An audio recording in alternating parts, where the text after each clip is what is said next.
So, good afternoon, everyone, and welcome to the last class of the problem solving session of Mechatronics. For this class, we'll first go about talking a little bit about the exam, what I know about the exam, and then we'll revise the major portions of all 8 weeks. Oh, rather ready. So the video links are in the NPTEL site. I'll give you the link. So if you open the, give me a second. Oh, I can just open this in the,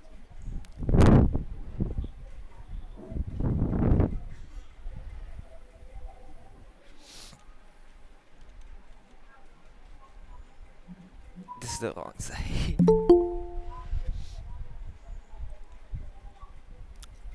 So in the Swayam portal, all the way in the bottom, we have the problem solving session.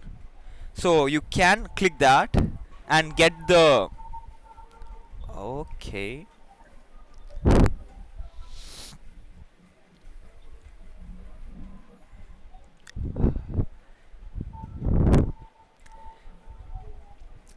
You can click here and see the links to the, yeah. Oh, I hadn't updated last week's link, but it is there in the, I had not updated last week's link, but it is there in the, Okay. Thank you, yeah, Praveen. Thank you. no issues. Okay, so the first thing I wanted to say is, so I spoke to my higher up in the in the Swine portal and regarding NPTEL. So if any of you had issues with the question 4 of week 4, where the answer was given to be 0.23, but that was a rounded up answer, specifically this question.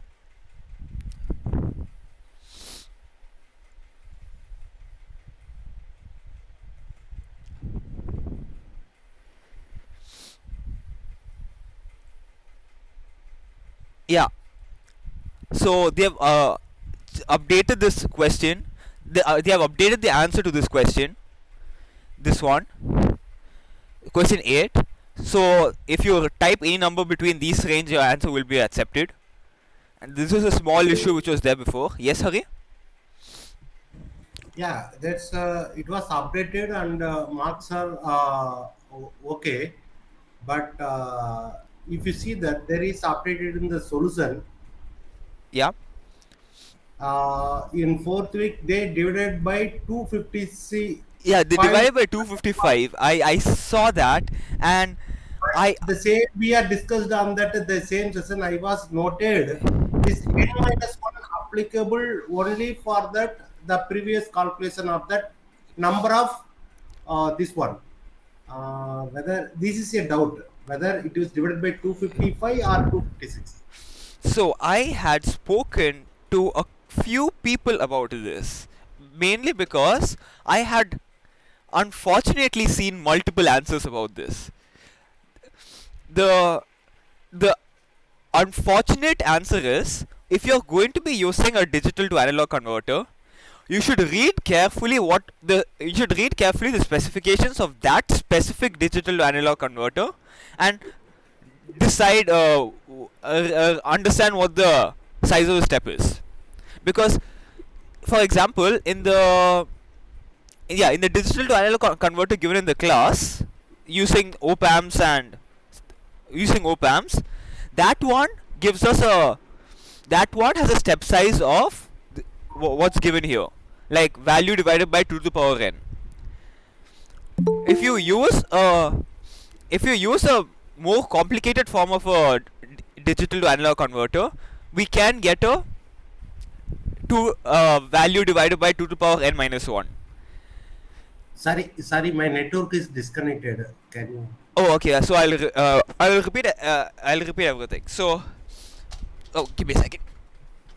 So, first things, the solution of week 4, question 8, is now updated to be a range. So if as long as the answer lies within that range, it will be marked correct. At the same time, this was the week we had this question whether the step size should be total value divided by I'll just write it down. Give me a second. This was the week we had the question whether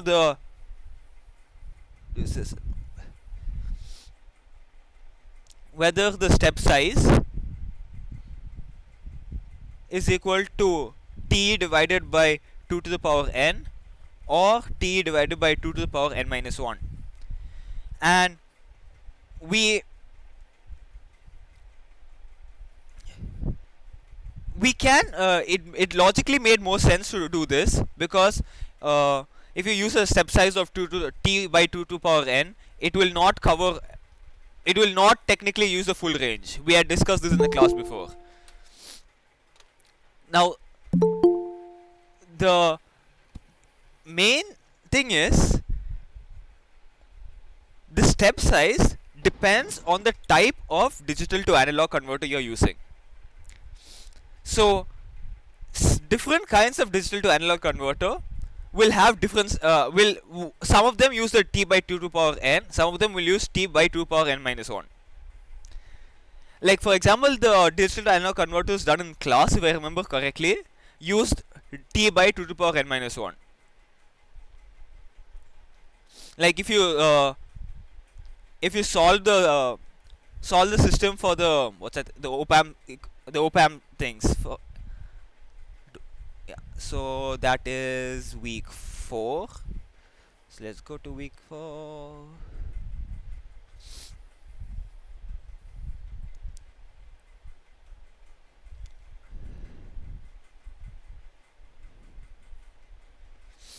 Yeah, this was one of the digital to analog converters used. And if I remember correctly, if you use this digital to analog converter, it will give you the step size will be using the second formula. Okay, the screenshot's gone.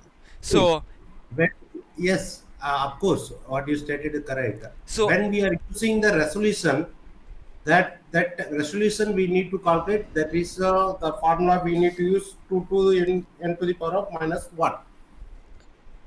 When number of position means that defined voltage is 6 volt, like so here number of bit it should be 2 to the power of n only. No, this doubt is coming, still I am not clarified. The number of steps is Yes, 2 to the power n. Yeah, Six. the number of steps is 2 to the power n, but the step size will be okay. So essentially, this this is what we had discussed in that class. For example, say say n is 3. Oh, why is this so? Say n so slow. If n is equal to 3, that means you would expect there are 8 steps. Yes.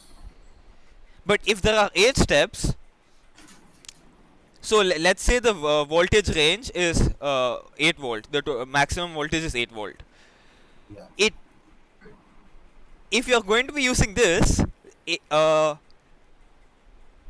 step size is 1.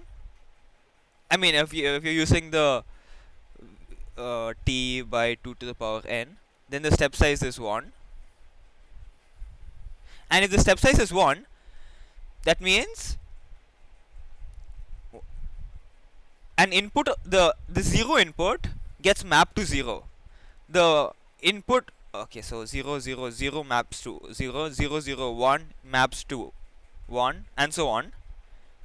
And therefore you will have 1 1 1 gets mapped to 7. 1 1 1 will not be mapped to 8. So the main premise of this was, if you are going to be using this formula, that is t by 2 to the power n, then you are not using the full voltage value. Instead, if you use t by 2 power n minus 1, then you will use the values will be correct.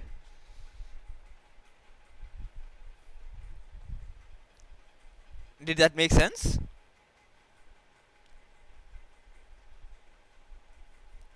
Like here I'm saying the output voltage should be between 0 and 8. If the output voltage is between 0 and 8, then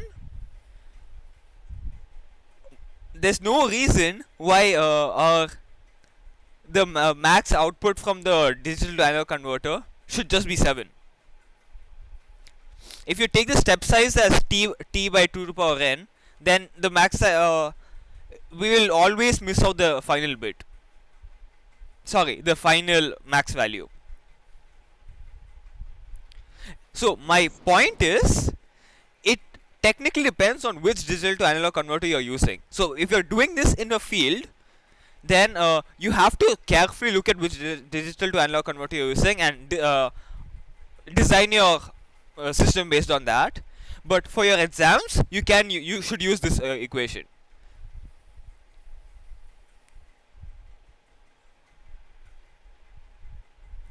Like we ended the class with this, if I remember. We ended the fourth week's class with this.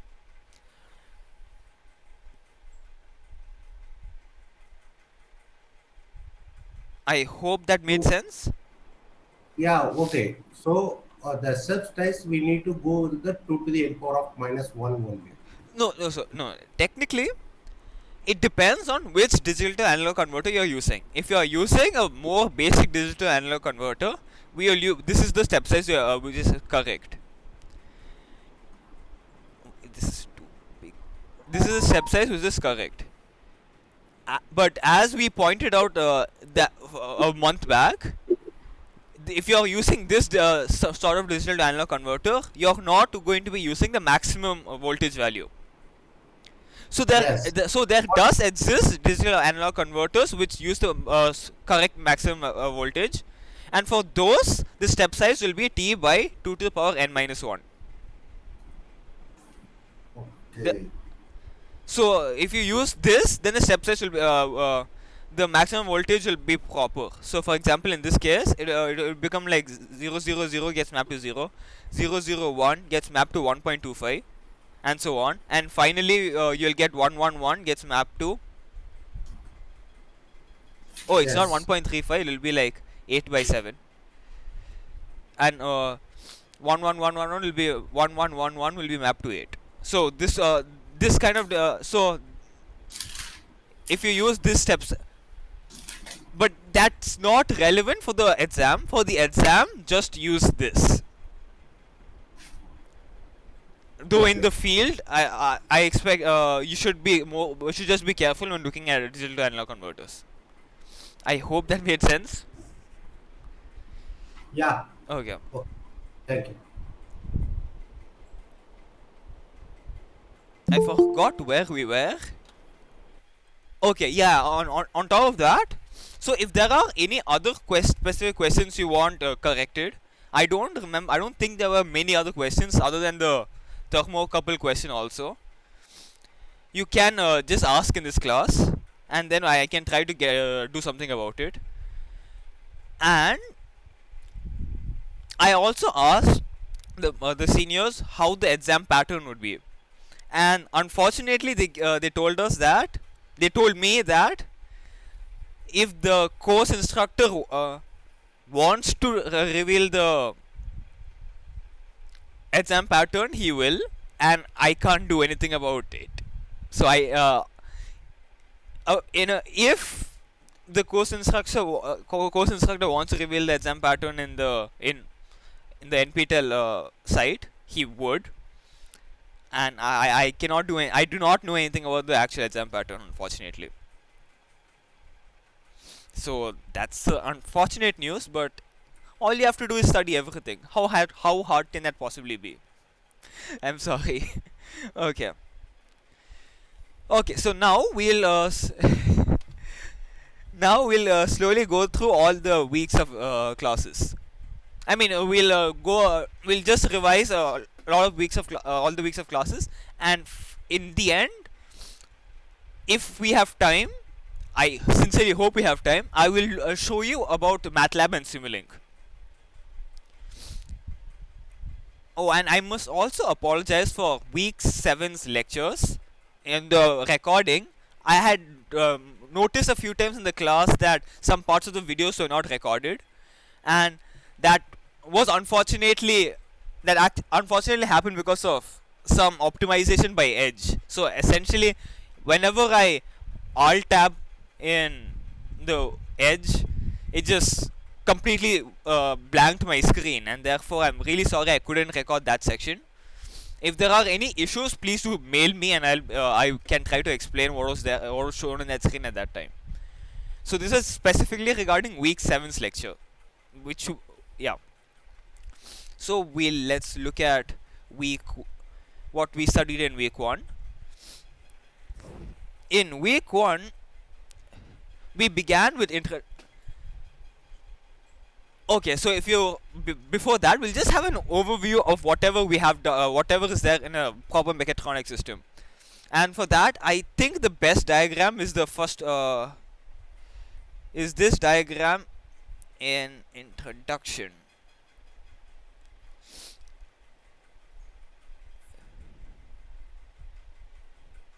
So, if you've noticed, everything we have learned in the class is essentially just understanding every block of this specific slide. We spent an entirety of week 2 studying about sensors. We spent a lot about week 3 studying about actuators, and then we studied the latter few weeks where we studied about input signals. I think we didn't really touch graphical displays, but that's not as big a topic. And then we learned a lot about digital control architectures and output signals. So essentially, the entirety of this course is just properly understanding each block of this slide. Week 1 was essentially an introduction to the entire concept. So we looked at a little bit of sensors, actuators, and a little bit of signal processing. We looked at examples. We looked at electric circuits, which is quite important because in the end, most of the microcontroller part requires a lot of electric circuit concepts. The final classes about semiconductors are vital to understand how transistors work, and transistors are absolutely incredibly vital for the entirety of my microcontrollers. I don't think there are many questions about week 1. If there are, please do write in the chat or raise your hand. Now we'll move on to week 2. In week 2, we specifically looked at sensors, and we looked at all different kinds of sensors. So there were lecture 6 specifically gave us a wide range of specific definitions like rise time, span, range, error, and things like that. And these are very important for when you're actually identifying which specific sensor. Lectures 7 and 8, 9 and 10, we looked at all different kinds of sensors, types of sensors, and some major pros and cons of many of them. Like for example, LVDTs are just absolutely fantastic but slightly expensive. Potentiometers have a little bit of errors here and there, but are super cheap and things like that. And knowing the sensors is kind of vital for my understanding what kind of mechatronic systems you're designing, because in the end, without a sensor is what gives you the input, and that's how can you design a mechatronic system without an input? So similarly as I said about week 1, if you have any questions, you can raise your hand or put it in the chat. I will just go through these very quickly because I kind of want to talk to you about Simulink and Matlab. Then we move on to week 3, and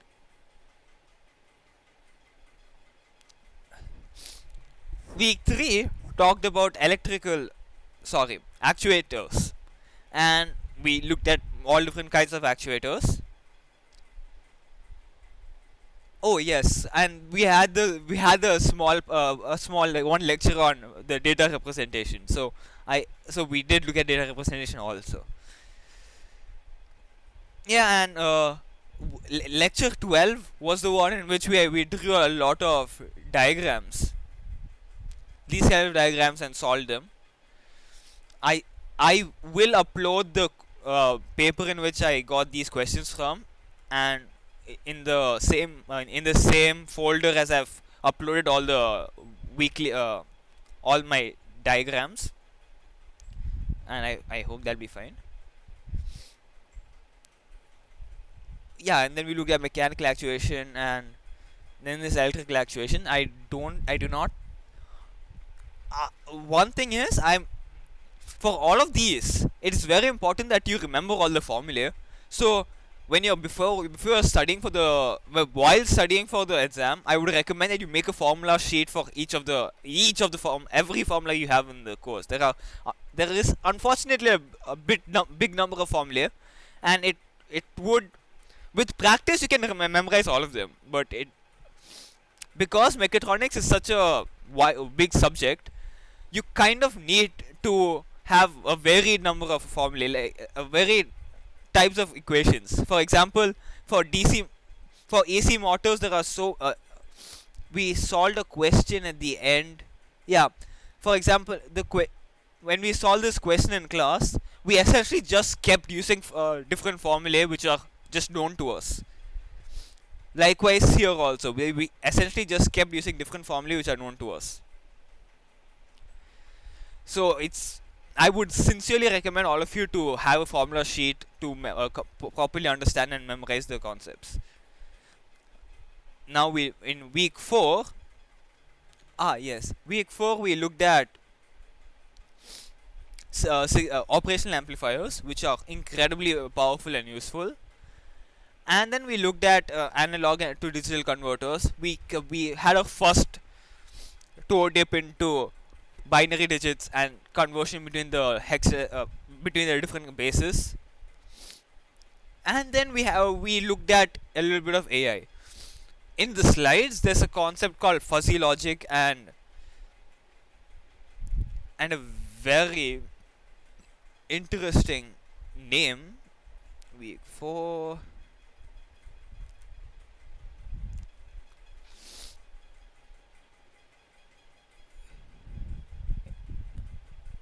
In the fuzzification part,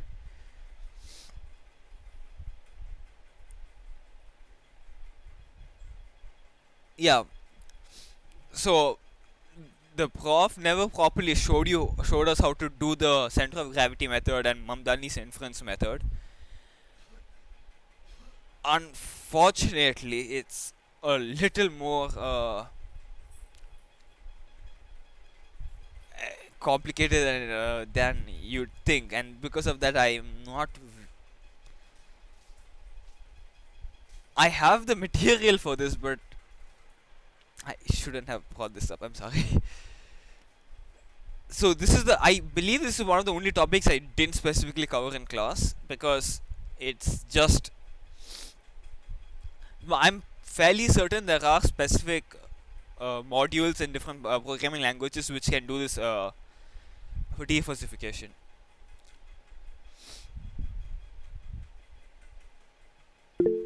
Yes, Hari? Yeah, there were I think we are discussed it. There is a piezoelectric sensor. Yes. It can be used for pressure and force and acceleration. Okay. Yes, So but I was clear with the pressure and force, but acceleration, so where how it can be used. piezoelectric sensors are specifically used for force. You agree that, right? Now, Yes. if a body is accelerating, then we can look at this from a non-inertial frame, and if you're seeing this from a non-inertial frame, then any acceleration on the body will have a pseudo force acting on it. So any acceleration, so that is, if I have the piezoelectric sensor on the body itself and the body is accelerating, the frame of reference of the piezoelectric sensor is the body, and since the body is accelerating, this is a non-inertial frame. Okay, am I using too big? Am I just using big words and scaring you? So you know that the Newton's laws of this is the right, yeah. So Newton's laws of motion says F is equal to ma, where F is the F is the net force on the system, m is the mass, and a is the acceleration of the system. So, but if you're considering a non-inertial frame, it's not just it's not this. It's F net minus F F pseudo plus or minus is equal to ma, where a will be the acceleration within the non-inertial frame and F pseudo is the effect of all the pseudo forces. Pseudo forces are the forces which don't really exist, but appear to exist because of the non-inertial frame. An inertial frame is a frame of reference which does not accelerate. Consider a body rotating about a point. So the body is going in this direction. Since it's going in a circle, this body is clearly accelerating. Now, okay, so we'll just have yes, I'll have a pendulum. Let's have a pendulum.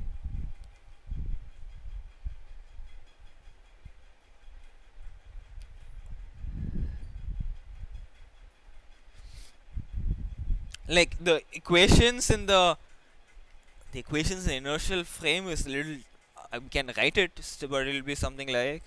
So there's the easiest way to write the equations for this is, say we have theta here. We assume the y-axis is in this direction and the x-axis is in this direction.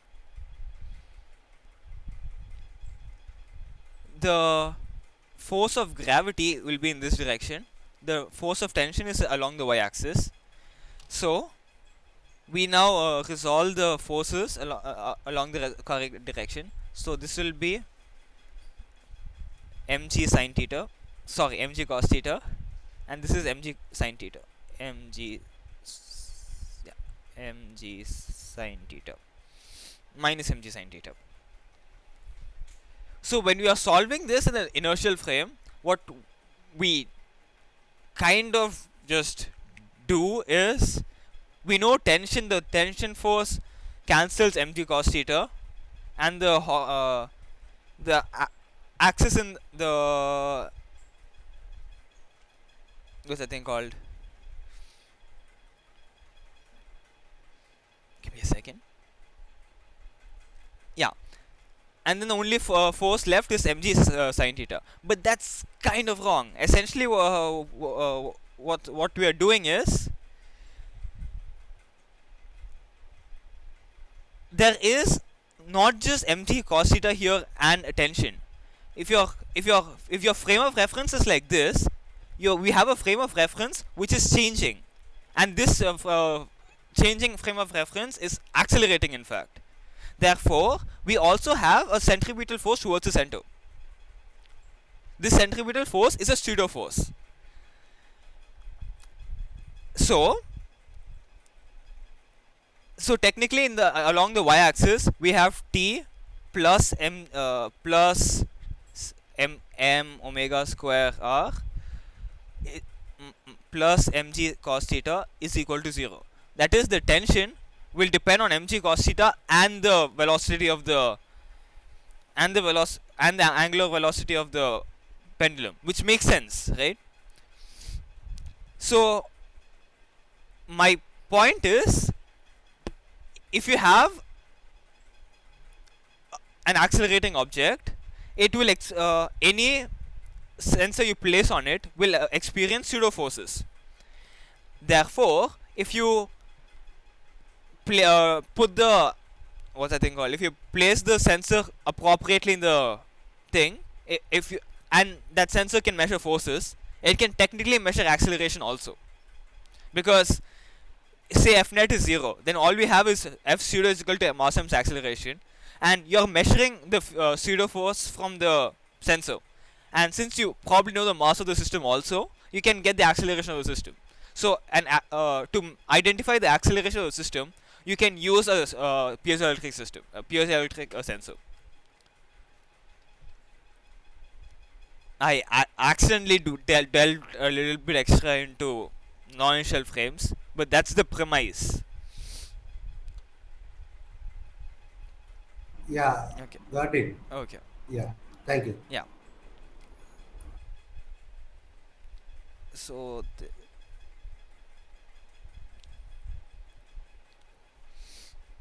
okay, so that will conclude week 4, and then in week 5, we looked at digital circuits. We looked at we properly looked at base conversions. We looked at logic gates. There was a little bit about sum of product and product of sum, and therefore I also talked a little bit of K maps, which are also called Carnot maps. And we didn't really look at sequential logic, but that's the thing. And many of the lectures after this did not really have a lot of math. It just had a lot of information, and unfortunately you have to go through all of these yourself. They can easily ask questions from these segments. That is week 5.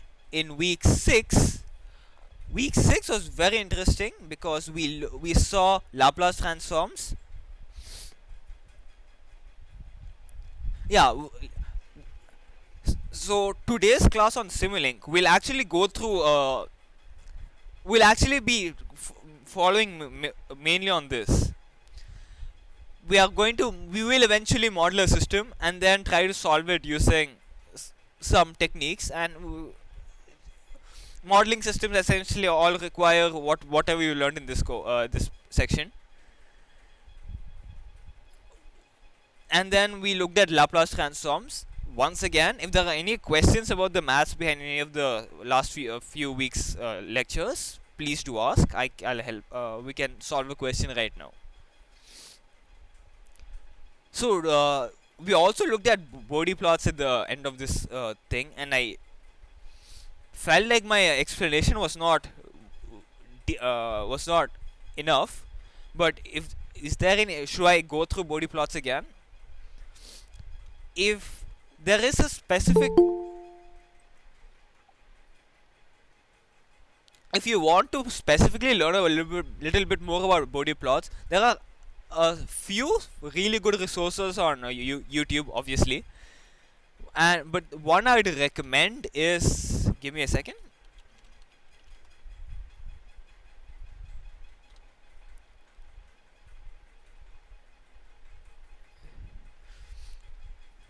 So there is a YouTuber called Brian Douglas, who has a really good video about Bode plot, and and not just Bode plots, but also many other stability criteria which are used in controls. Like, in addition to Bode plots, there are also Nyquist criteria and all, which are not covered in this course, but those are quite interesting concepts. So there's that. And then we looked at week 7, in which I explained. I just looked at. Oh yeah, we explained a little bit of PIDs, and then we saw a lot about ladder diagrams. I unfortunately still couldn't figure out how the the default conveyor example worked. I tried stuff, and it didn't work out well. And then that's and then week 7 and week 8 had just a lot of definitions and theory, which I'd recommend you looking into again. Is there any did we do? Yeah. So, are there any specific questions about the maths in the last 8 weeks of courses, last 8 weeks of classes? Because otherwise we can just jump into. Yes. So Laplace transfer. Yes, we can go through Laplace transform. Yeah. What about Laplace transform?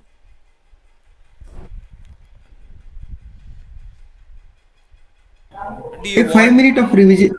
Yeah, 5 minutes of revision. Okay, fine. So Yeah. the premise of Laplace transform is essentially that we study everything from time in time domain, but it's possible to study everything from a new domain called the S domain. The S domain is closely related to the frequency domain, but it's just slightly off by a factor by the complex factor I. So, for example, if you look, the definition of Laplace transform is this integral. So, integral of 0 to infinity of e to power minus st f of t dt.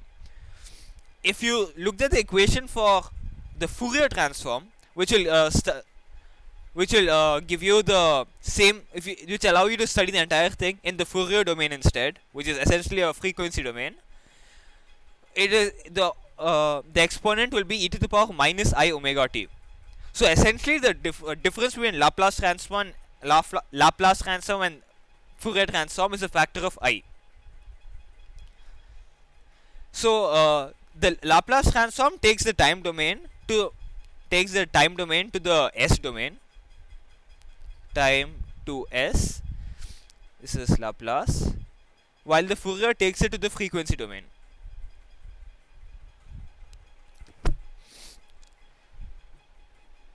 So, in general, it is very painful to evaluate this integral properly for everything, because why would you want to do that? So, in general, when you are solving equations with Laplace transform, you just look at the table. You can derive many of these Laplace equations and all, but essentially, instead of solving this slightly painful integral at times, it's often easier to just look at the table and find the corresponding concepts. Like, for example, wherever you see 1 by s, you know it means whenever you see f of t, you know the Laplace transform is 1 by s, and so on. So one of the first things we did was we proved some of these, and I didn't prove sin AT and cos AT, but you can prove these using repeated product rule for integration and so on. Yeah, and then so I marked the important Laplace transforms that you absolutely need to know. That is the first one, second one, fourth, fifth, 20th, 17th, and 15th. You don't always come across the 16th one, but wherever there are double derivatives, we should include we should be careful about this. Now, so essentially, whenever you're solving questions with Laplace transform, the question goes as follows. So the reason Laplace transform is so useful is that it converts differential equations into surprisingly algebraic equations. So, for example, let's take the simple equation y double dot is equal to y. Y double dot of t is equal to y. If you take the Laplace transform of this, we can the Laplace transform of y double dot of t, we can look at equation 16 and we'll get s square. Okay, for simplicity, I'll say y of L, Laplace transform of y of t is equal to capital Y of t. This, capital Y of s. This is like using capital letters, so Laplace transform is kind of standard. So this will become s square y of s. Unfortunately, we have to include the. So if you remember, the actual solution to this is e to the power 8 I omega t. No. Yeah, e to the power 8t plus e to the power minus 8t. This is the actual solution to this equation. Sorry, e to the power t plus e to the power minus t. Yeah. C1 into e to the power t plus C2 into e to the power minus t. Yeah. Yeah, and obviously, if you're having a differential equation of order 2, you need two, two boundary conditions. So let's say y of 0 is equal to 1 and y. Okay.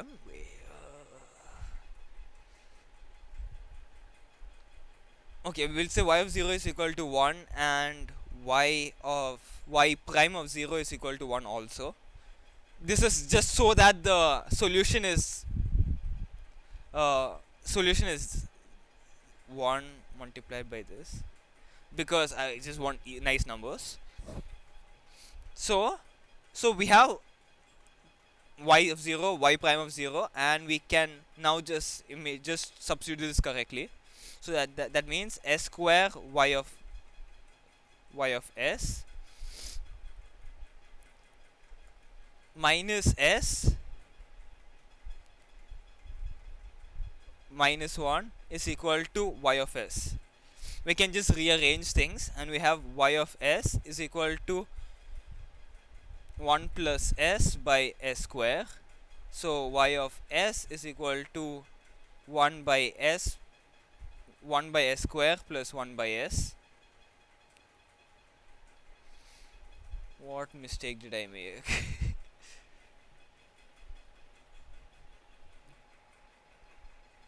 I made a mistake. Yeah. So if you take this instead, we'll get s square minus 1.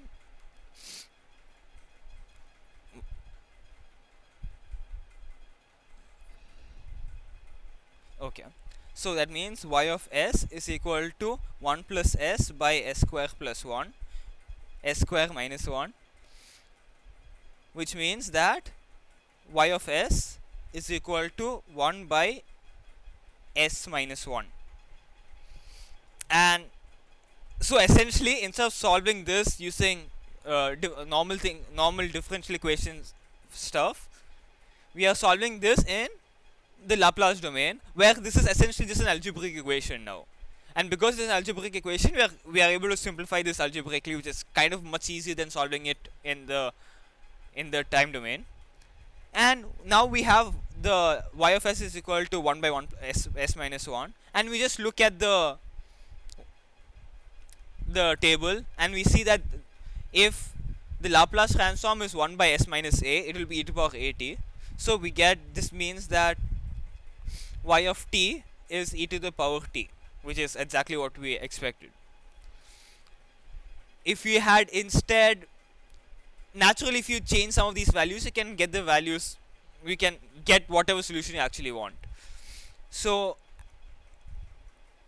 for example, if we wanted to look at the general, if we actually look at the general solution, C2, y of 0 will be C1 plus C2, and the y prime is C1 minus C2. You can write out the equation, and essentially the point is the Laplace transform allows you to solve each of these things algebraically, which is often much easier than solving it using differential equations method, like integration by, not integration by parts, but you get the point.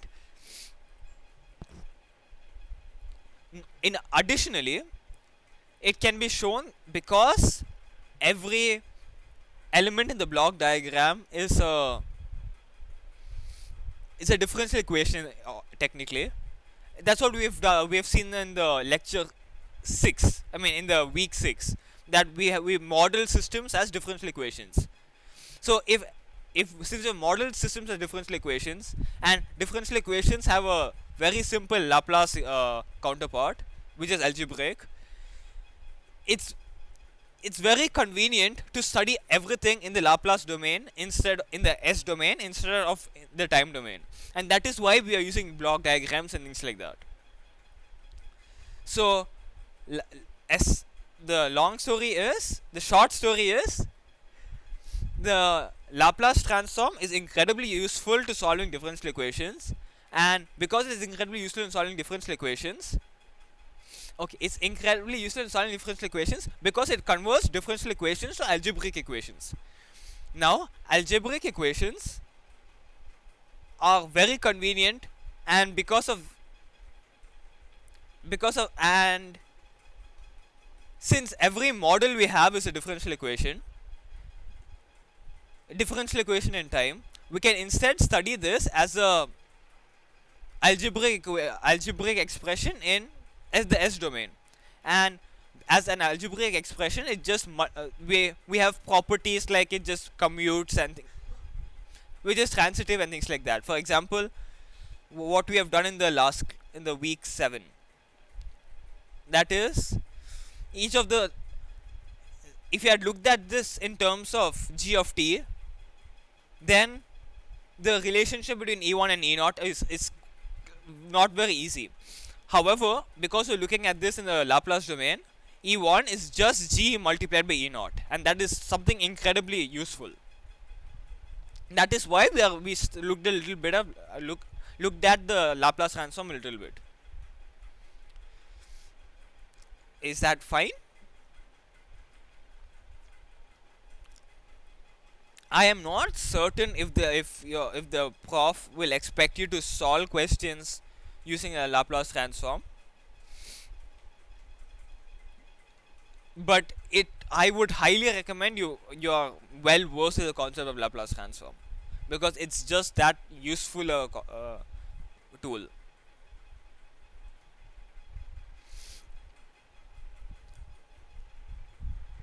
So yeah, so that kind of concludes the all weeks of classes. So now I will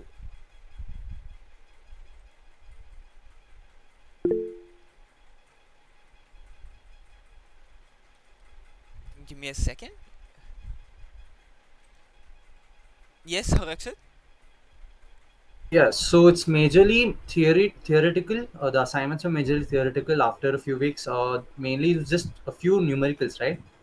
Um, Anything else we need to practice on? Of course, Laplace transform as well.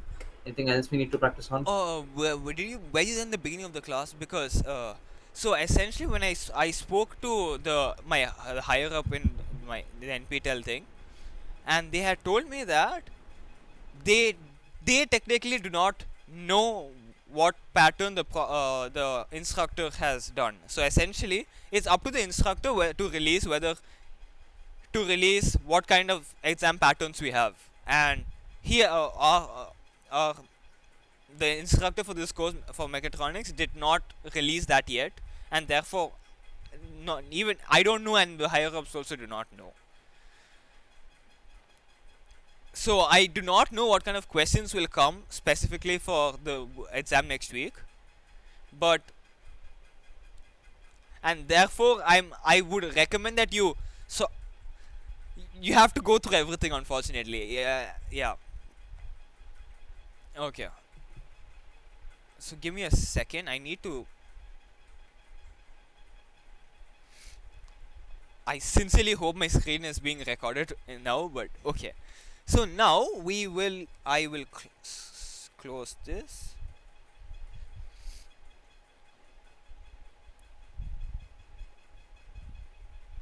And start sharing here.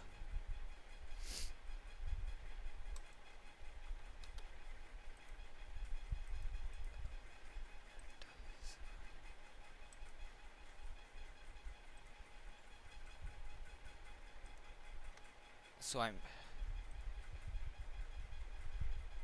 okay. So I do, do you want me to go through a little bit of MATLAB? I wanted to more specifically look at more about Simulink because I think Simulink is something which is more in depth with mechatronics systems as a whole. But if you want a quick thing into MATLAB, I can do that first. Okay, so MATLAB is incredibly. So wait, can people put type 1 in the chat for MATLAB or and 2 for Simulink?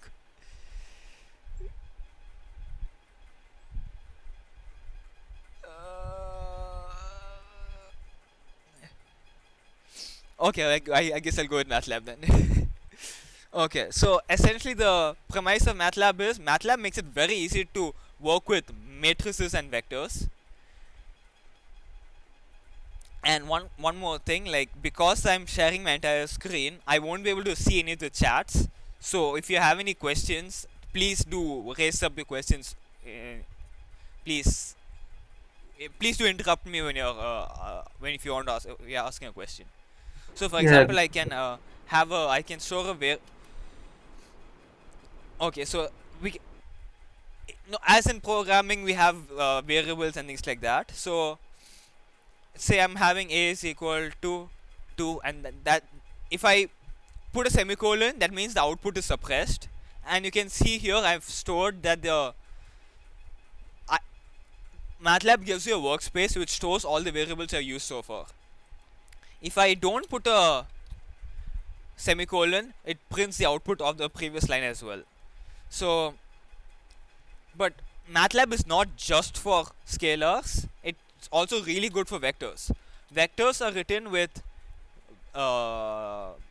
brackets, yeah. So if I put 1, 2, 3, it gives me a row vector of 1, 2 and with 1, 2 and 3. If I say b is equal to 1, 2, 3, it gives a column vector. This can be extended to matrices as well. So say I can have n q is equal to 1, 2, 2, 3, 4, 5, and it gives me a matrix as follows. MATLAB is also really fun with like stacking matrices horizontally and vertically. So if I do b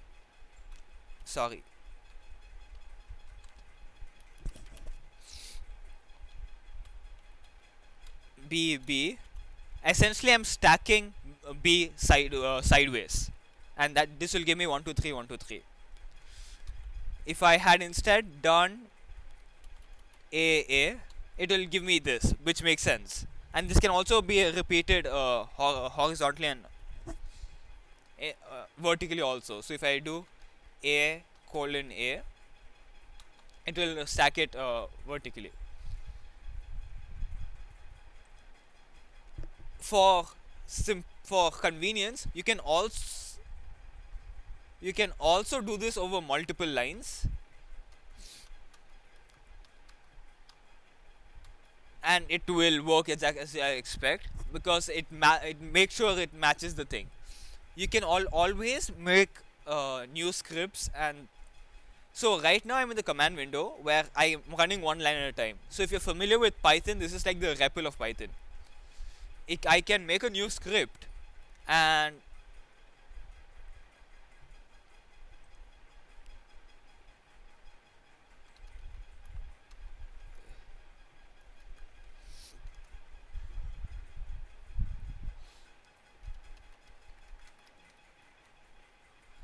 so if I run this, it will so right now disp is the one of the functions you can use to display an item. So right now it looks at the value of a in the workspace and prints it. So if you notice, this is kind of different from many other programming languages where normally you're only able to access variables from within that file itself. But here it just accesses variables from the entire workspace. And that means that if I change a here, A is equal to 1, 2, 3. Okay, 6, 5, 4. It will change it in the workspace as well. The normal programming constructs of if statements. Okay, so I forgot to say this. So in most languages you usually indice the element. So say you want the first element. In most languages you'll do something like this, a of 0, because most languages start indicing by 0. Matlab is little quirky in that sense because it firstly doesn't use brackets for indices. It uses parentheses, and secondly you start counting by 1 instead of 0. So here if I want to display 6, I can do a of 1 because that's the first value of a, and likewise a of 2 will give you 5, and so on. The thing inside the indices can even be a vector, funnily. So say right now q, okay, that's not fun. Okay, let me make w is equal to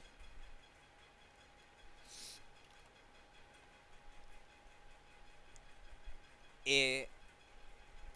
Okay, so another term will be like a dot a prime, sorry, a apostrophe will give you the transpose of the thing. Apostrophe stands for transpose. So let's store w is equal to a.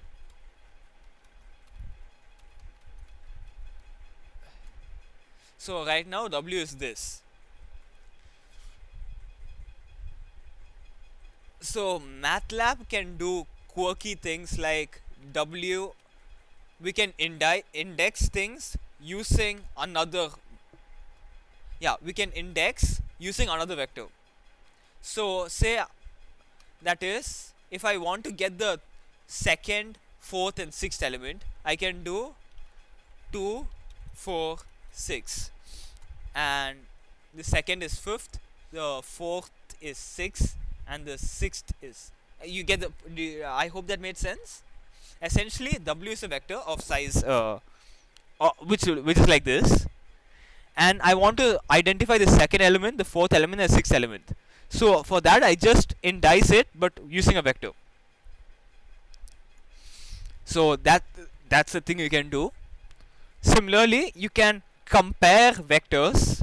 So I can say w is equal to 5, and it tells me where w is equal to 5. So everywhere w is equal to 5, it gives me a 1 there, and where w is not equal to 5, it gives me a 0. You can see how it only gives, how this kind of makes sense. In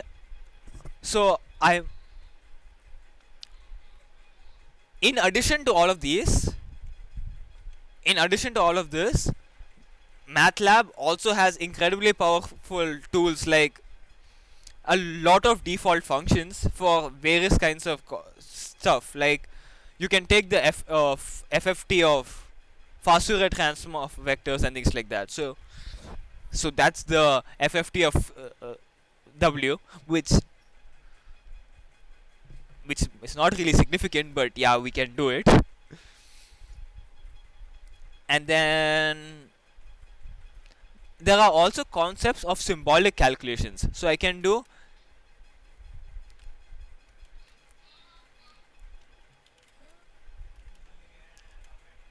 I'm pretty sure it's this.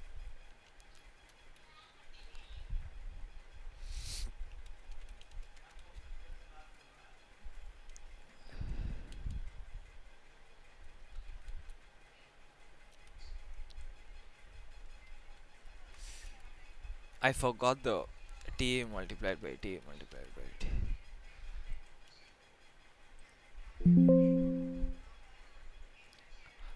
Oh, I had not installed the symbolic toolbox.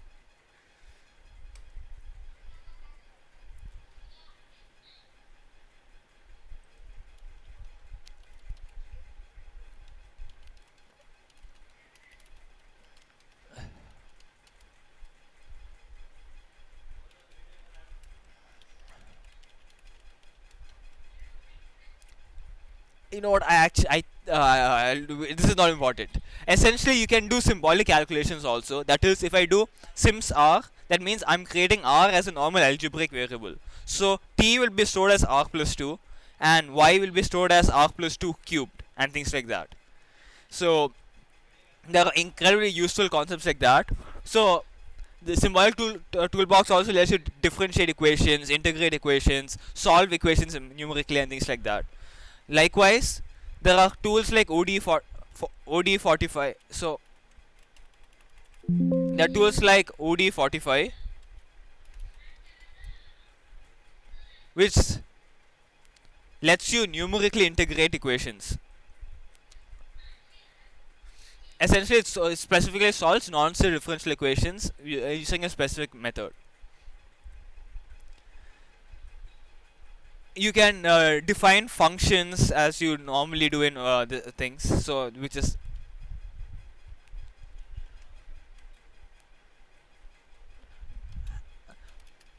so in case you want to look at,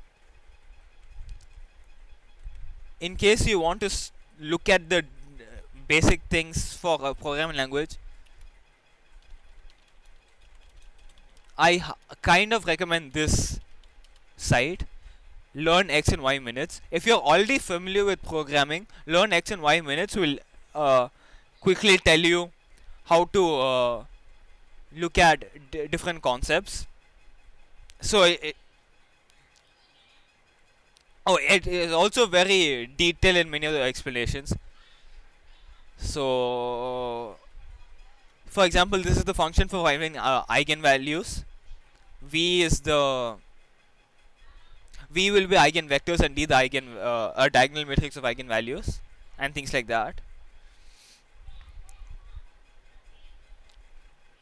There are cells, there are structures, and there are a lot of concepts you can use. Yeah, so if you want to get a quick refresh into MATLAB, you can always look at Learn X and Y Minutes. There are a lot of things you can do. It's pretty powerful. For example, I can one thing I can show right away would be,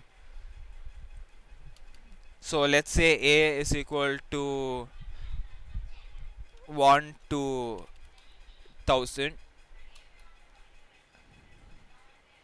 I can do plot sine. Oh my god.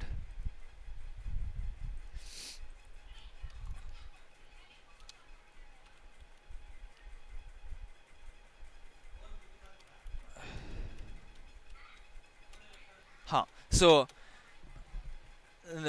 we can plot things. It has a lot of useful tools for things like that. So you can also solve differential equations and wonderful things like that. So that's the premise of MATLAB. So only thing you kind of need to know about MATLAB for this is how to write functions. So if you're writing a function in MATLAB, essentially it goes like this. So if I'll write function and then whatever values I'm outputting. So say I'm outputting x and r, which are just two variables right now.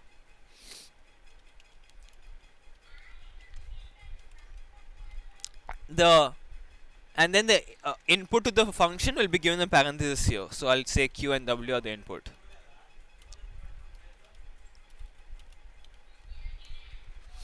Every function must end with an end.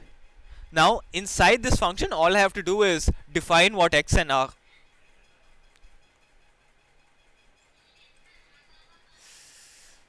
Inside the function, I must just define what x and r are. So I can just write x is equal to q plus 3. Oh no.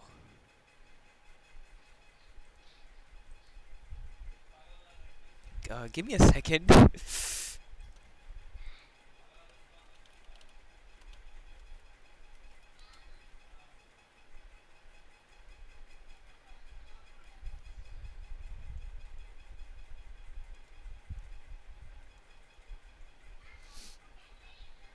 That's what I've done.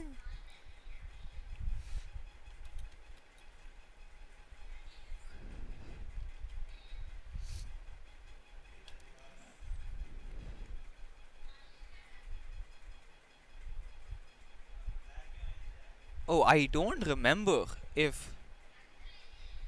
Oh yeah. Okay, that makes no sense. Okay.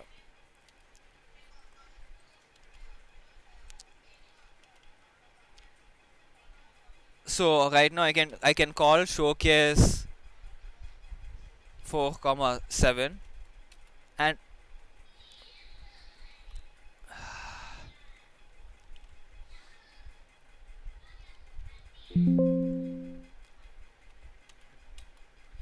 so what I did was I hope this part made sense. So showcase is a function which takes two inputs, Q and W. The outputs X and R right now just very simple things like X is Q plus 3 and R is W minus 54. Those numbers are completely arbitrary. So and I'm outputting those, that those are the values I'm outputting. So if I'm printing if I want the values of the function, what I must do is a comma b is equal to showcase name of function comma values, and I'll appropriately assign the values. So what I get is a is equal to 8 and b is equal to minus 47 naturally. So this is useful because you can use Matlab functions inside Simulink, and that's why I brought about this. So that's like a very quick introduction to Matlab. So to properly understand Matlab, you have to code in Matlab, and surprisingly, in I don't like the help functions in Matlab is actually very useful. Like it's yeah, there you go. Like you can also do help of any function, and it will tell you what it is. And as you saw, there's quite a good selection of default functions you can use, and you can play around with it quite well. Unfortunately, Matlab is a paid software, so if you're in a college, you probably have a license for it. But otherwise, I am sorry, you will have to use Octave or something else.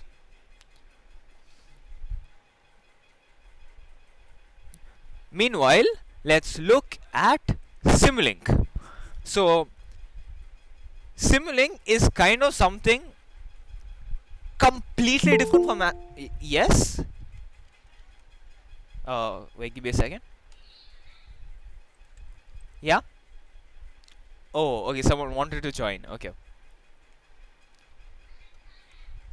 Okay. So we'll look at Simulink now. So the first case, Simulink does everything in the form we do with block diagrams. So give me a sec. So right now this is a block diagram. This is a block which gives the output of 1. This is a ramp which gives steady output. I mean, not a steady output, an increasing ramp, and this is a sine wave. So I can delete this. I can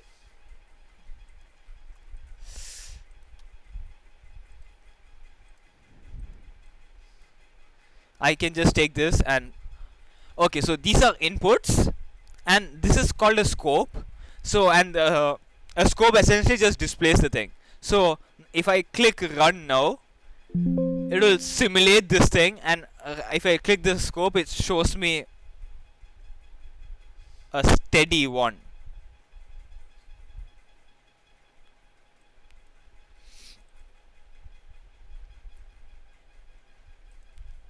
Yeah. If I press control dot, I can look at different blocks, but the normal way you take the things is by clicking the library browser. And now I'll go to sources and select which source I want. And maybe I don't want a constant, and I want a ramp. So I'll take ramp, place it here, connect this here, and now if I run, I get a ramp. Super easy.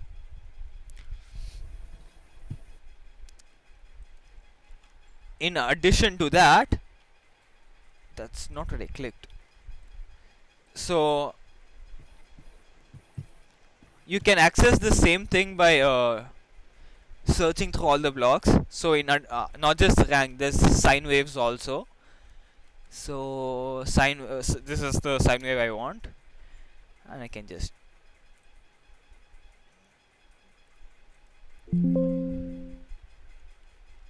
oh, that's you get a sine wave, and you can select the amplitude, bias, frequency, and all those things you want. In addition to these, you also have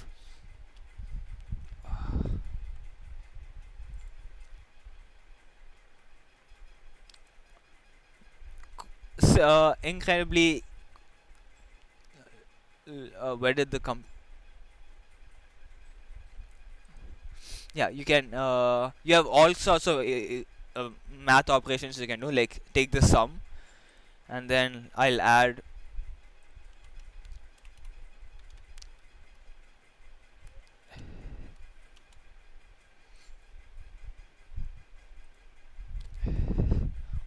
okay. So if you want to copy a block, you can just left click, you can drag, you'll get the block back, you'll get another block.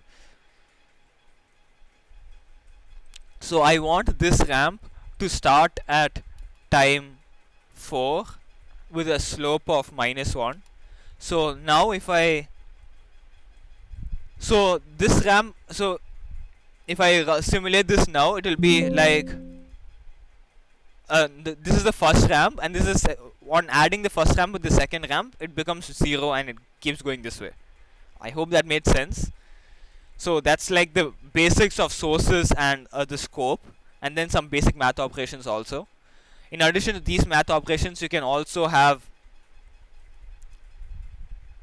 like normal trig functions and a lot of normal things if you look at it, like add, bias, and things like that.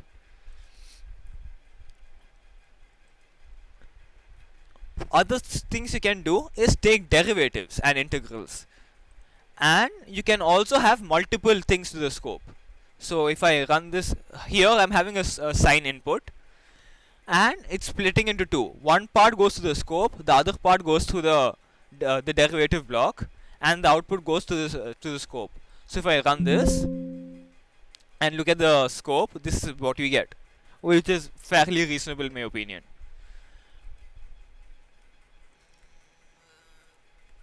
If I remembered correctly, it's also ways to you can name each wires, but I don't recall it right now.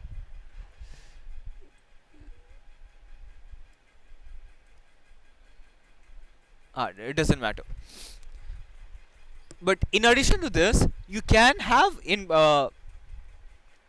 yeah, we'll just show the integral also. Integrator, and you just put it in place.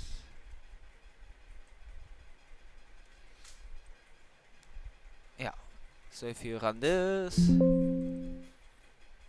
which makes sense, this is the integral of sine will be a shifted cos. I hope these small segments made sense.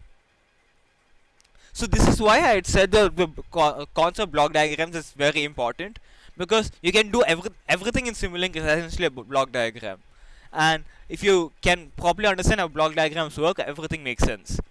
So we'll just do something. Okay, I'll just show one more thing, and then I'll ask a small question. In addition to that, we can also solve differential equations. So okay, so what I've done here,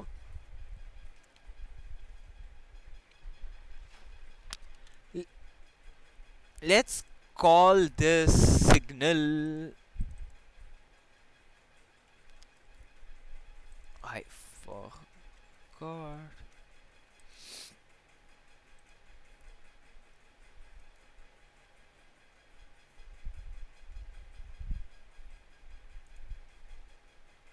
Signal. We'll call this signal theta.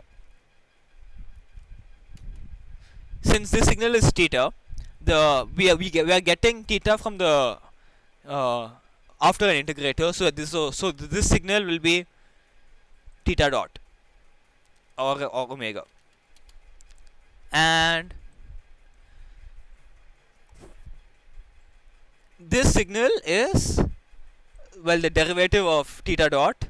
I mean, the we get omega from the after an integrator. That means this signal is this signal is theta double dot. And what I'm saying is theta double dot is equal to sine theta multiplied by minus 10. I just wanted to show how this is how you can okay, so essentially what we are having is we have theta here. This is okay. Wait.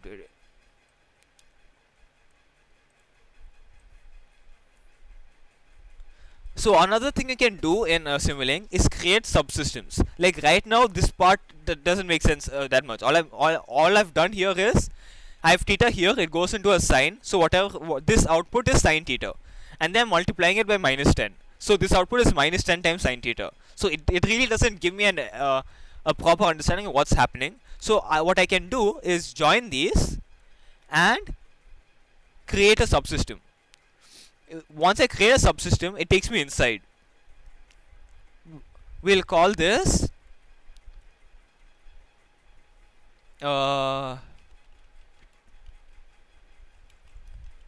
equation of pendulum. So given theta, the output is, that's not what I wanted.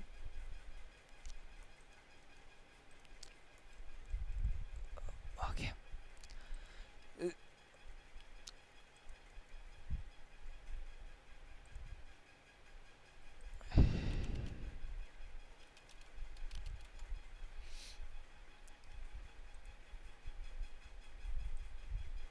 Okay, so does this make sense? So essentially from theta, I'm getting theta double dot. So we know that in the equation of the pendulum, we have theta double dot is equal to minus g by L sine theta, and that's what I've done here. So theta double dot is sine theta multiplied by minus 10, because assuming g is equal to 10, and the length of the pendulum is 1. I hope this small part made sense. So now I can run the simulation, and what I'll get is this. So I am plotting omega, theta and theta double dot, which is stupid. I'll just write it better.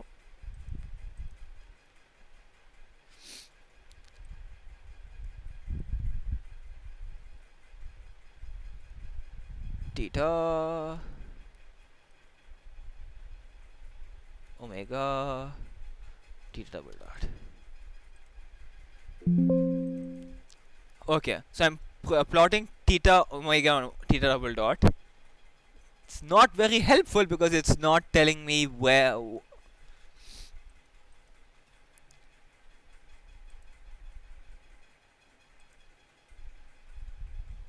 So theta is the yellow.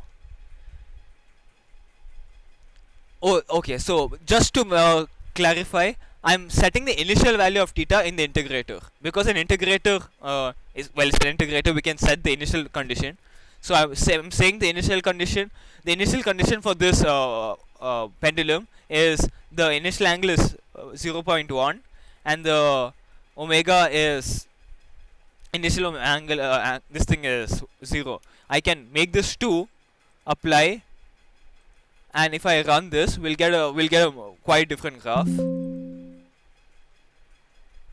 Yeah, so we got a different graph that shows my point. We can also take initial conditions which are absolutely wicked, and on running this. So this makes sense, right? Right now the initial angle was 3.14, and it's given a initial velocity of 2. So the pendulum will just keep going around. I hope that made sense. Did any part about Simulink, did this section of Simulink kind of make sense? I kind of rushed a couple of concepts, but I hope it was fine. Yes?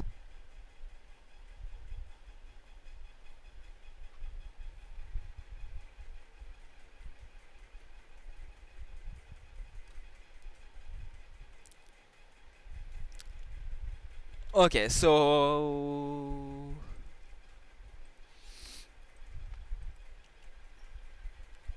I wanted to show proper things about controls and things like that. So let us consider an inverted pendulum. So no, let's consider a card pole system. So before we do the block diagram in the card pole system, I just want to show how we generate the equations. So I will once again, I'll stop sharing this.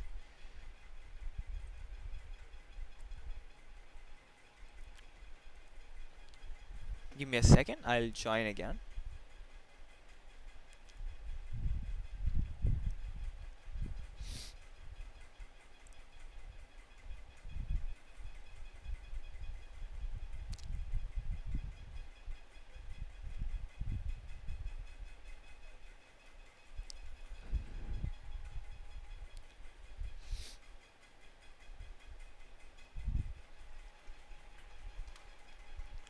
Oh, give me a second, I will have to change the thing. Okay.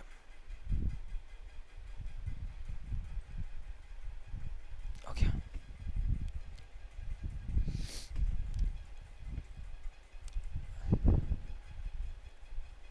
So in the card pole system, we have, it's too light. Essentially what we have is, we have a cart which is able to move left and right. Let's see the center of mass of the cart is at x comma 0 or just x. On the cart we have a pole, and this pole is of length L, and it's the objective is to like balance the pole on this cart. The only way we can control the pole is by moving the moving our x value. Like, you can imagine that if you move a little, if you move towards the left, it will give a rotation to it might give a force to the pole, and therefore we can readjust the pole from sudden movements to left and right. So let's say the mass of the cart is m, capital M, and the mass of the pole is, instead of a pole, we'll have we'll just have a mass on top of the pole with a with a mass of m at the top. The pole itself is massless. So we can write out the equations using Newton's laws of motion. Right, as in F net is equal to ma. But I feel like a more fun approach will be writing Lagrangian equations. So essentially what we have is, this system has two important variables, x and theta. So we first write, and there are two main masses. So we will, and this is m. For cart, the kinetic energy of the system is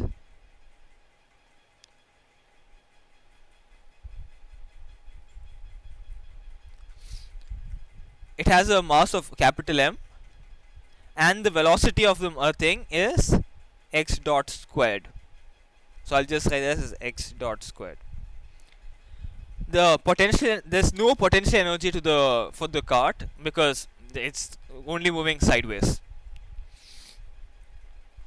For the mass on the top, for the inverted pendulum, IP, the kinetic energy is slightly complicated. Kinetic energy. So we have to take components. Okay, so the easiest way to write it, instead of finding the kinetic energy directly, we'll first write the position of the mass m, with the position of the pendulum in the coordinates. So at a specific time, the position would be, the x position will be x plus L cos L sin theta, and the y coordinate is L cos theta. Position of the inverted pendulum. That means the velocity is just derivative of position. So we can have v is equal to x dot plus L cos theta dot L sin theta dot. That means the total kinetic energy of the mass is Ke is half small m v dot squared, which is half m. We can find the magnitude of this quite easily. We'll get h dot square plus 2 L cos theta dot x dot plus L square theta dot squared. Do you want me to work this out? I hope this made sense.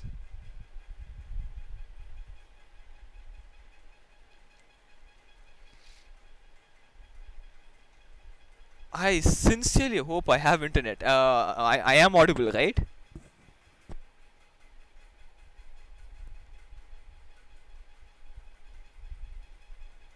Oh no.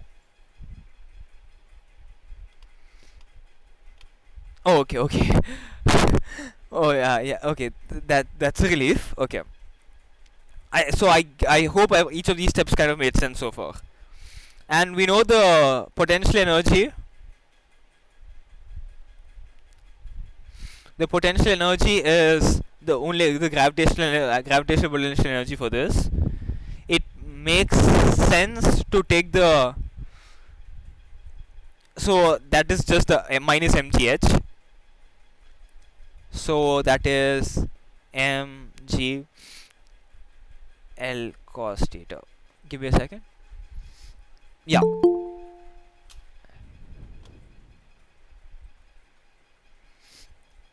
So this is the, so we have the kinetic energy. So what the Lagrangian system says is we define the Lagrangian as total kinetic energy minus potential energy. So in this case it will be half m x dot squared plus half m x dot squared plus 2L cos theta dot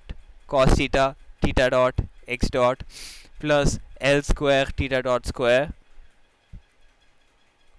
minus mgl cos theta.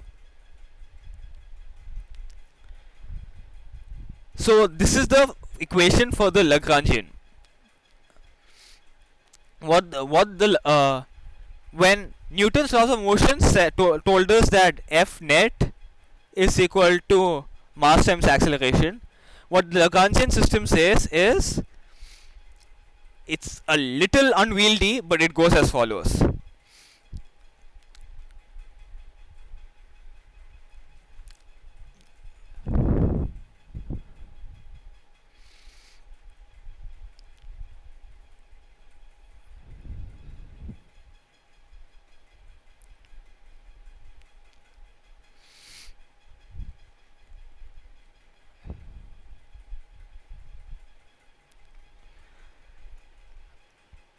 If I had to explain what exactly is happening here, so we have del L by del X.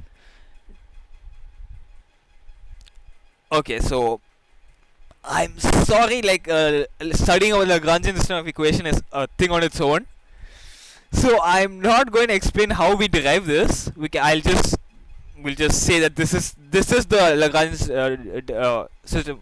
This is how you write the differential equation using a Lagrangian system. Give me a second. I just want to check a thing.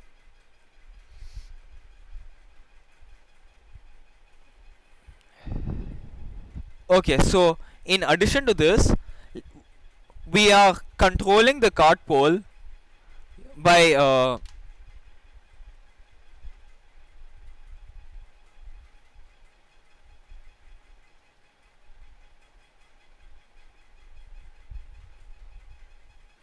we are controlling the cart pole by applying a force on the this thing on this mass. So what we have is equal to, okay, you will have to just take my word for this. It will just be equal to F because the force you're applying here is F. I'm sorry,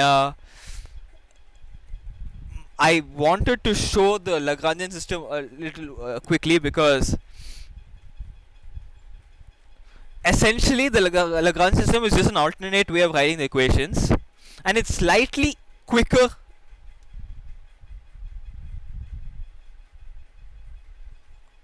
Oh, okay, so best of luck, Rakshit.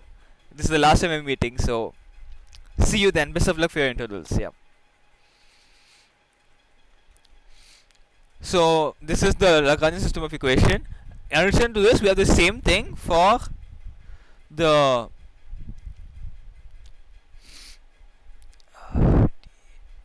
d by dt of del L by del theta dot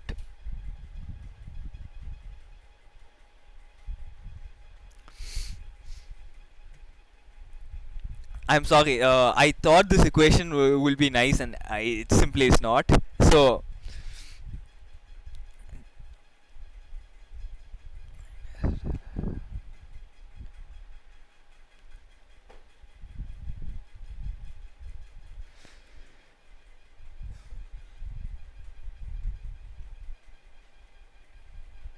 okay, yeah, this is 0. Okay, never mind. So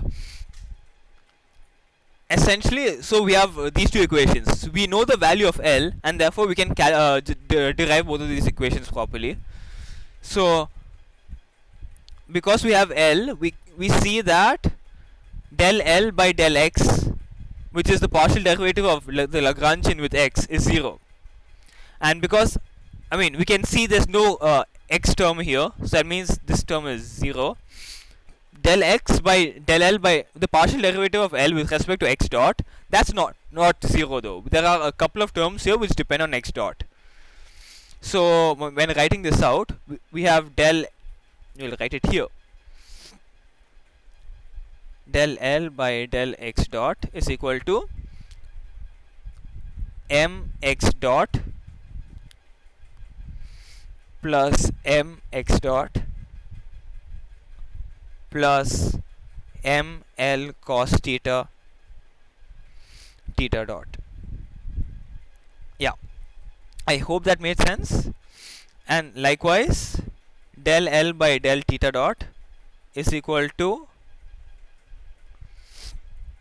ml cos theta x dot plus ml square theta dot. Now that we have these, we can take the derivative of this, the total derivative of this with respect to time.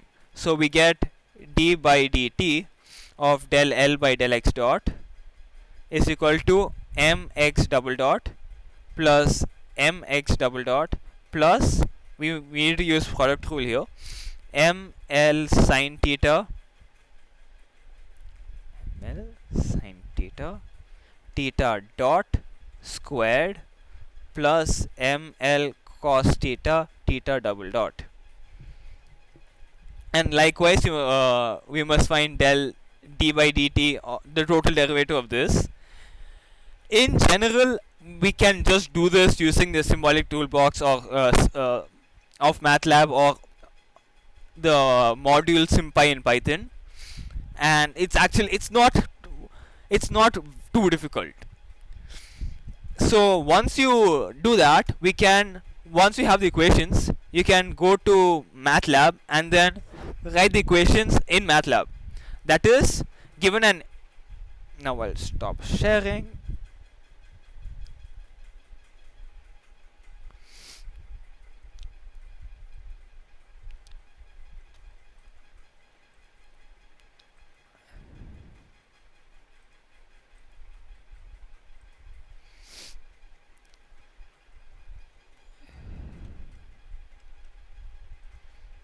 So I'll go to MATLAB and then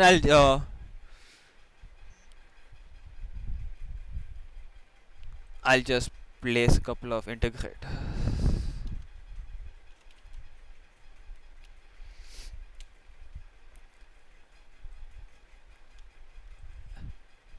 So we'll call this subsystem.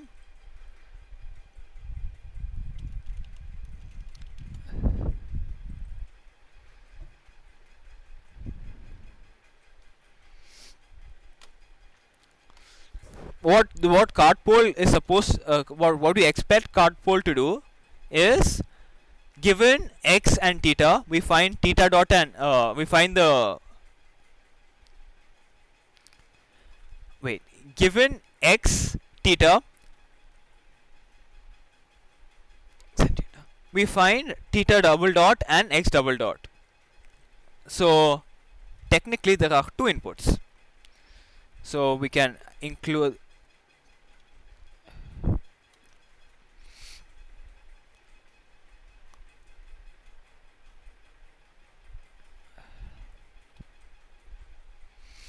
and there will be two outputs.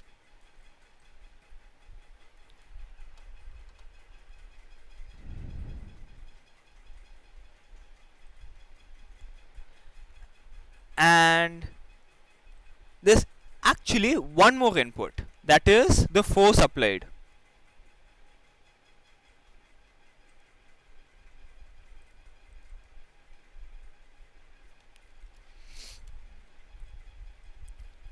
So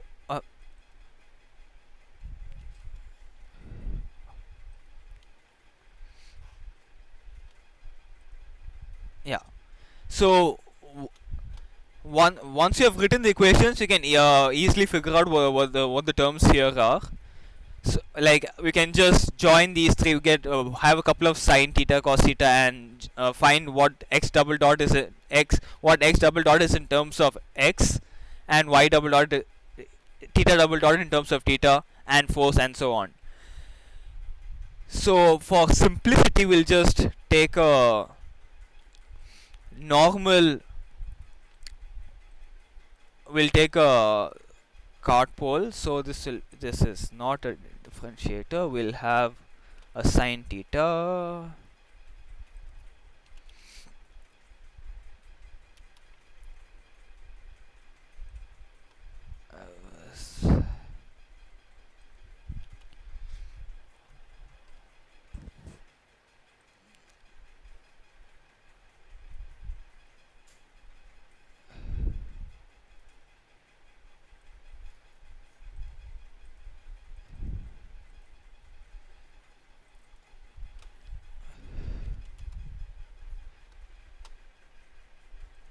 So instead of a cardpole, we'll have inverted.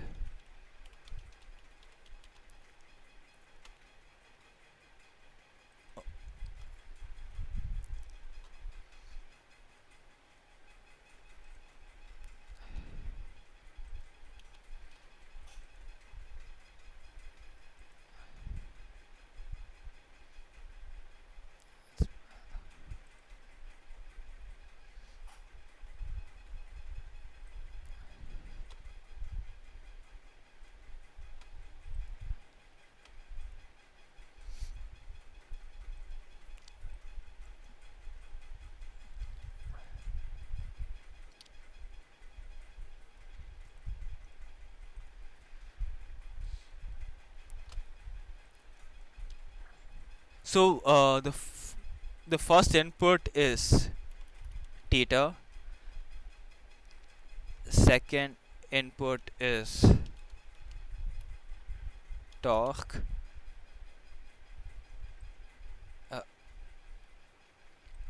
and the output is theta dot. Wait. Now we need a couple of integrators.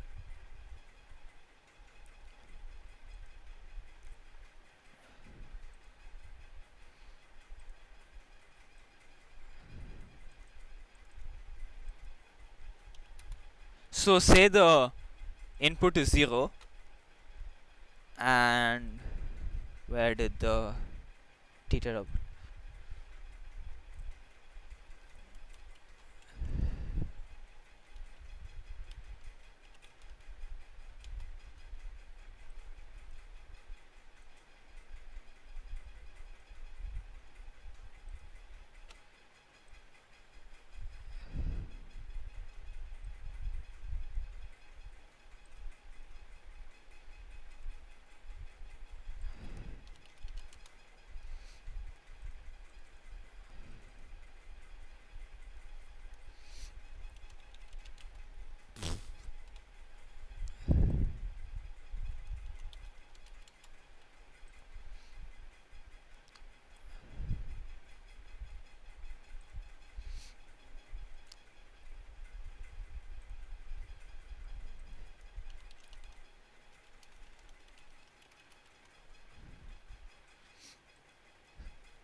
You can see this is an inverted pendulum and it's completely unstable.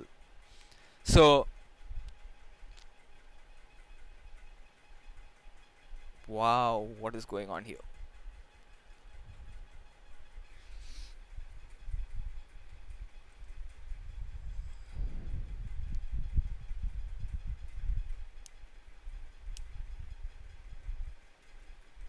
A second.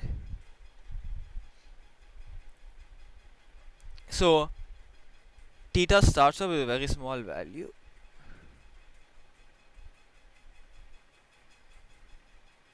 Okay, this makes perfect sense. So this value is very close to 2 pi. Can I use? Yeah, so this value is very close to 2 pi. So the oops. Yeah, so essentially what's happening is this is exactly what happens if you have an inverted pendulum. If you're starting the inverted pendulum at a very small offset, it will how do I draw it here? Okay, window shift.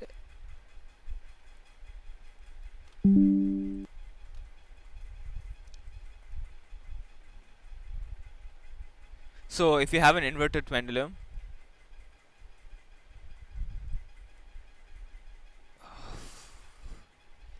this is the and you're starting it with a small offset, then it will go like that, round, go back, and then go here, since it doesn't have an initial velocity. And once it reaches here, it will velocity will be very close to 0, and then it'll go all the way back. So this is how the inverted pendulum is, right? So we want it to balance on the top here. So what we'll do is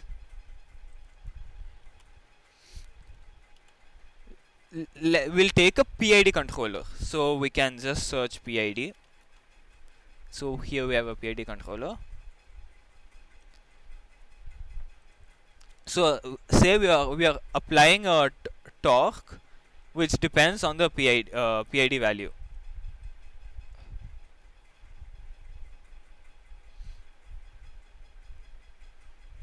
Oh my god. Oh my god. Oh my god. Oh my god.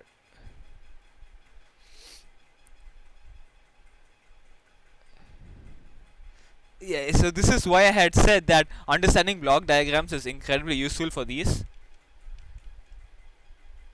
because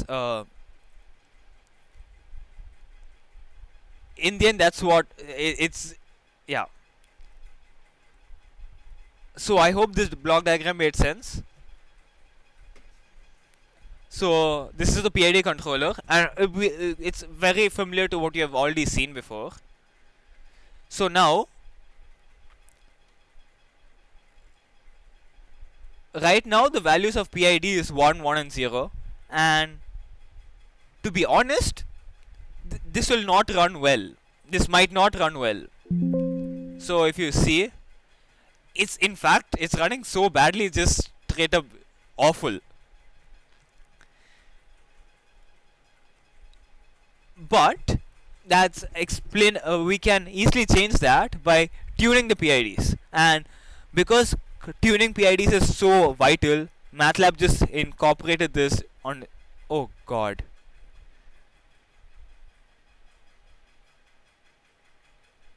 Okay, so I did not have the thing for. I did not install that package, but we can change the PID values here, and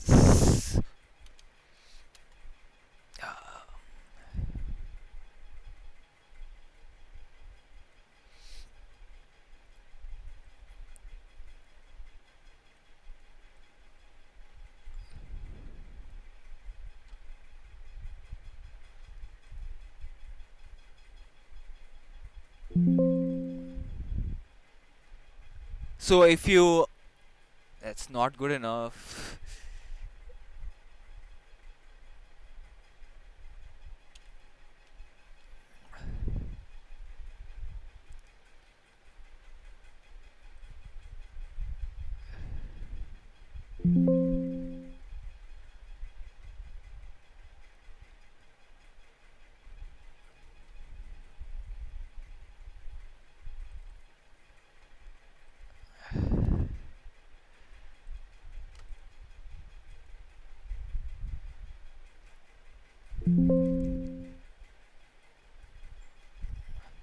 Well, there you go. So, so I had given an absolutely massive value of proportional gain, and on giving a, so in fact I don't even need a PID controller for this. I just need a proportional controller for this, and given a strong enough value of a proportional controller, it the system's stable now. Like, so if I zoom in,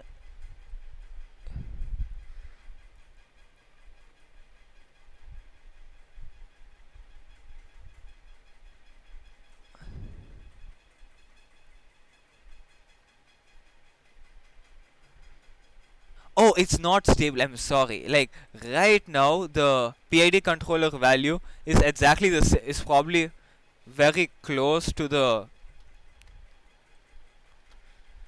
Okay, never mind. Give me a second. Well,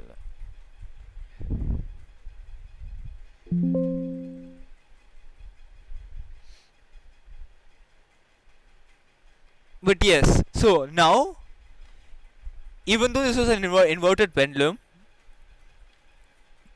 we are getting a sinusoidal thing.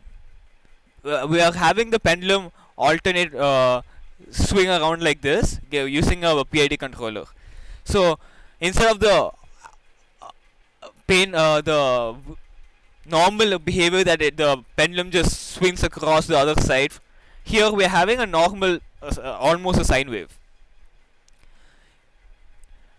If you choose a higher value of P, it probably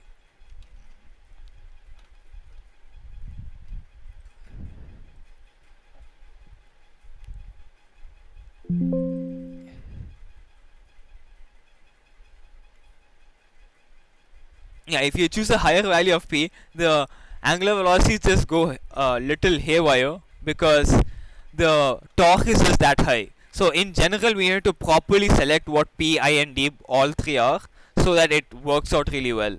So say I had taken minus 10 and minus 1 here.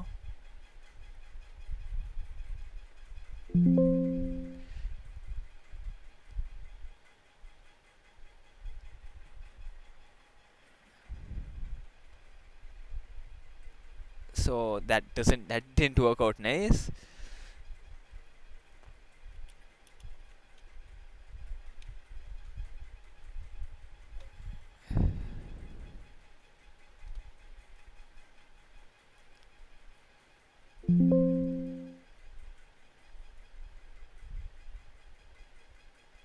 Yeah, so essentially you can change the value of p and d and get a quite stable solutions. Now in general, you normally just click tune and it will identify the appropriate values. But there are specific ways you can find the values of the PID controllers, and but right now I don't have that package enabled in Matlab, and therefore I can't use that. But you can you can do the same thing using any form of any controller you want technically.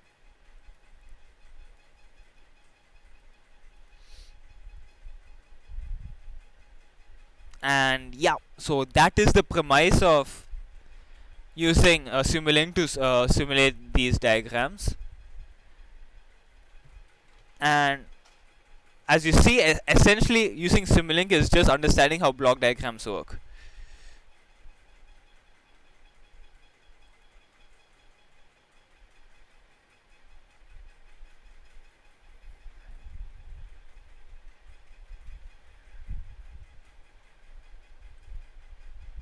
Oh god.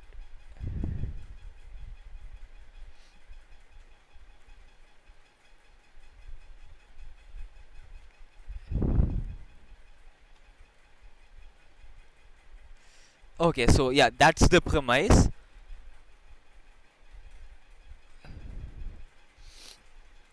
So I hope that made sense. I wanted to show Simulink because Simulink is like very useful for people to understand how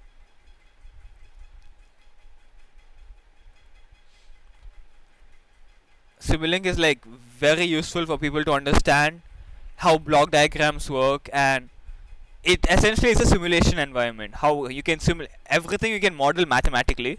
Everything can be modeled mathematically, and because you can model it mathematically, you can simulate anything you want.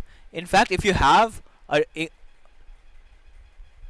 you can have 3D animation, and if you have include there's something called sim bodies or something like that, which allows you to have Simulink for you can visualize it in 3D also, and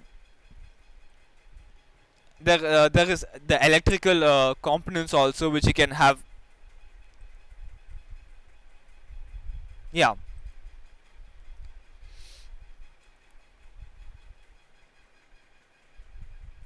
Yeah, so that is the concept of Simulink. Oh, I forgot to mention. So in addition to that, you can also include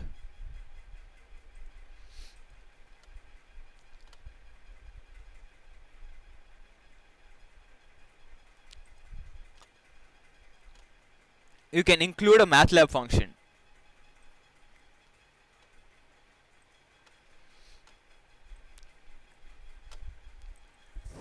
And here I can write what function I want. And that's why I earlier pointed out you can so instead of so that is so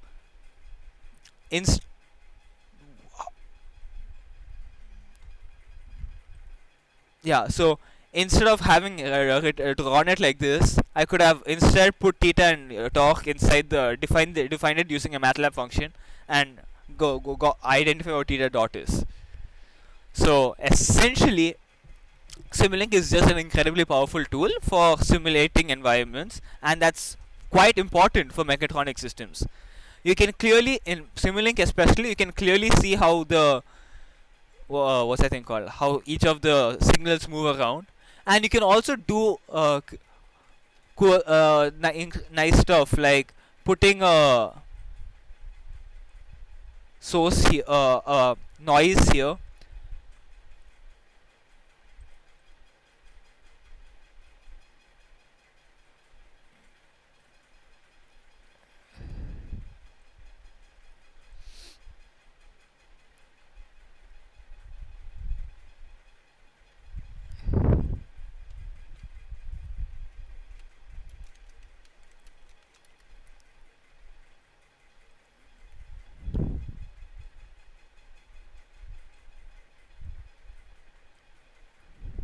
So in general, the output you get, the output you get from theta, you're measuring it with a sensor. So if you're measuring it with a sensor, there's probably some noise associated with it. So technically speaking, you should include a white noise before the PID, because the PID gets values from the sensor input, and so those are things you can do. You can essentially properly simulate the environments, and that is essentially what we have about Simulink. I was not sharing my screen. I'm sorry.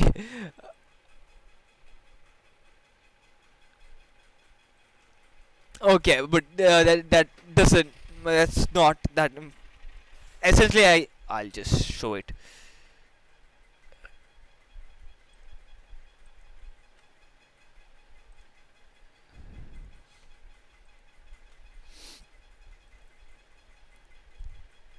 So essentially, a couple of things I showed was I included a Matlab function.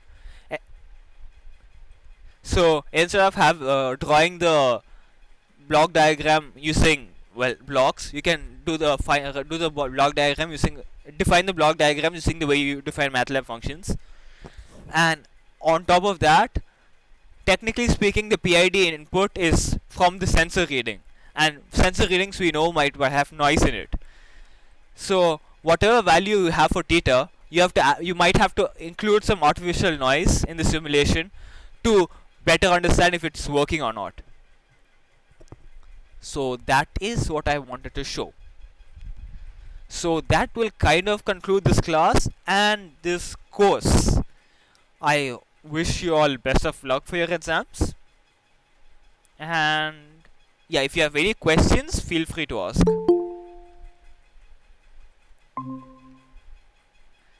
So yeah, that kind of concludes the class. If you have any questions, you can ask.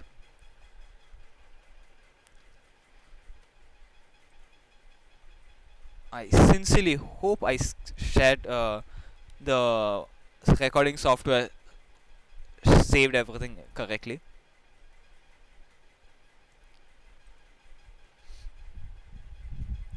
I will be here for 3 more minutes. I will stop the recording in 1.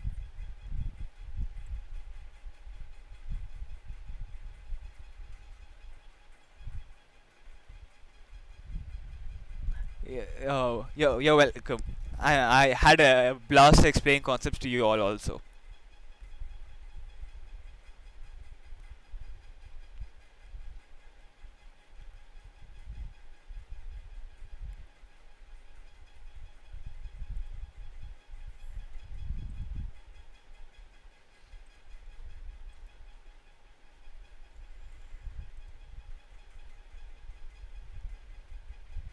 Okay, if there are no more questions, goodbye and sayonara.